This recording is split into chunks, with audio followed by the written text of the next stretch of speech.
இப்போ தான் நம்ம சேனலுக்கு நீங்கள் முதல் முறையாக வரீங்கன்னா தயவுசெய்து கீழே இருக்கிற ரெட் கலர் சப்ஸ்கிரைப் பட்டன் அழுத்தி சப்ஸ்கிரைப் பண்ணிக்கோங்க. கூடவே அந்த பெல் பட்டன் அழுத்தி ஆள்னு கொடுத்துக்கோங்க. அப்போ தான் நம்ம போடுற வீடியோ உங்களுக்கு தினமும் கிடைக்கும். சரி வாங்க இப்போ நம்ம வீடியோக்குள்ளே போகலாம். ராணிப்பேட்டை மாவட்டம் சித்தியரி கிராமத்தை சேர்ந்தவர் 24 வயதான விக்னேஷ். ஸ்ரீபெரும்புதூர் தனியார் நிறுவனத்தில் பணியாற்றி வந்தார். அதே கிராமத்தை சேர்ந்த யாமினி என்கின்ற பெண்ணை கடந்த 2 வருடங்களுக்கு முன்பு காதலித்து திருமணம் செய்து கொண்டார். அதன் பிறகு சித்தியரியில் தனியாக வீடு வாடகைக்கு எடுத்து தங்கினார். இந்த நிலைமையில்தான் ஓரிரு தினங்களுக்கு முன்பு இரவில் வெளியே சென்று வருவதாக கிளம்பிய விக்னேஷ் அதன் பிறகு வீடு திரும்பவில்லை. இந்த நிலைமையில்தான் சித்தேரி மாந்தோப்பு பகுதியில் உள்ள கிணற்றுக்கு அருகில் விக்னேஷ் கழுத்து அறுக்கப்பட்ட நிலைமையில் சடலமாக கிடந்தார். விக்னேஷனுடைய உடலை மீட்ட போலீசார் பிரேத பரிசோதனைக்காக அரசு மருத்துவமனைக்கு அனுப்பி வைத்து கொலையாளிகள் குறித்த விசாரணையை தீவிரப்படுத்தினர். போலீசாருடைய விசாரணையில் விக்னேஷ் சிகரெட் பிடிக்க செல்கிறேன் என்று சொல்லிவிட்டு சென்றதாக ஒரே விஷயத்தை யாமினி திரும்ப திரும்ப சொல்லிக் கொண்டிருந்தார். மேலும் அவருடைய நடவடிக்கையும் சந்தேகப்படும்படியாக இருந்ததால் யாமினி மீது பார்வையை திருப்பிய போலீசார் அவரிடம் துருவி விசாரணை நடத்தினர். அதில் கள்ளக்காதல் காரணமாக இந்த கொலை நடந்தது, கொலை செய்தது விக்னேஷனுடைய தம்பி சதீஷ் என்பது தெரிய வந்தது. மேலும் பல அதிர்ச்சிக்குரிய தகவல்கள் வெளியாகி போலீசாரையே திகைக்க வைத்துள்ளது.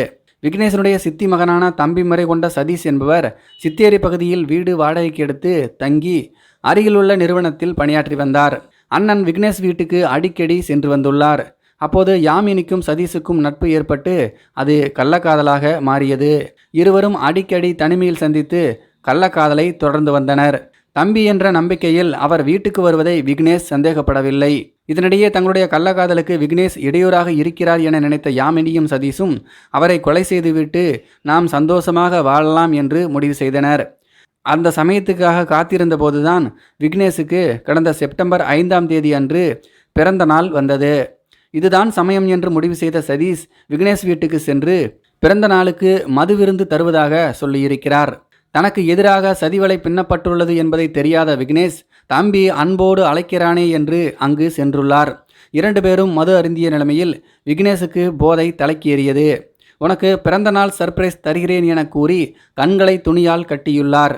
தம்பி பரிசு தருகிறான் என்று ஆசையோடு விக்னேஷ் காத்திருக்க தான் மறைத்து வைத்திருந்த கத்தியை எடுத்து கழுத்தை அறுத்தான் சதீஷ்.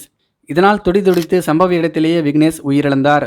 பின்னர் சாவகாசமாக வீட்டுக்கு சென்று தூங்கிவிட்டார் சதீஷ். காலையில் ஒன்றும் தெரியாதது போல சடலம் அருகே நின்று என்ன நடந்தது என விசாரித்துள்ளார்.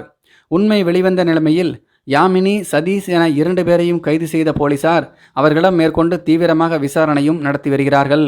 அண்ணன் மனைவியுடனான கள்ளக்காதலுக்காக அண்ணனையே தம்பி கொலை செய்த சம்பவம் ராணிப்பேட்டை பகுதியில் பெரும் அதிர்ச்சியை ஏற்படுத்தியிருக்கிறது.